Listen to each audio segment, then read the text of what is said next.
First step towards creating a mud base is you need to apply some wood adhesive or PVA glue.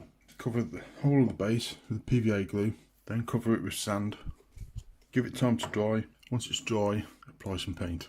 Next step after that is you'll need something you can mix on. You want some sand, and again you want to use the same paint. I suggest using an old brush for this because it is a bit of a messy process and you don't want to use new brushes and then ruin them. Good mix of paint. Then all you have to do is literally just push this onto the base, and it does take a while, but over time you end up with a nice muddy texture. First step now is it looks nice and muddy, but you do need to clean this down at the bottom. It does get quite messy, but it only takes a case of just wiping your fingernail over it. I would advise though, it takes hours for the mud effect to dry, because obviously you've got various thicknesses. You see, I mean, some areas it's not too big, or in areas it's a big chunk, so you have to give it time. So the best thing to do is, for example, apply it before going to work or going to school, whichever the case may be, and then you've got 6, 7, 8 hours for it to dry. Or do it overnight while you're asleep.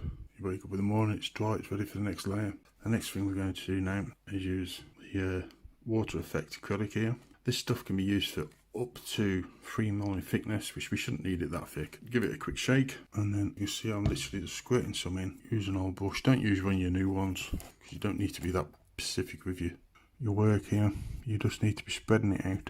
And it's perfectly okay if in some places it pools, because that just helps to give the illusion of all the water, which is what causes the mud in the first place.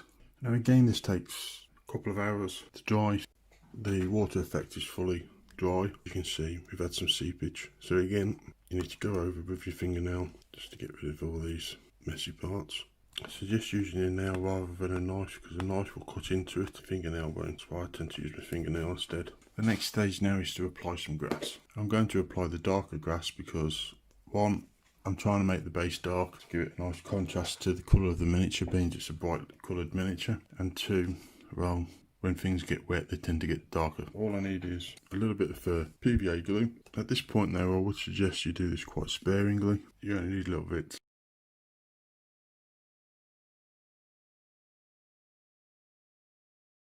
If you like the video, remember to like, share, and click on the button on the lower right hand side to subscribe.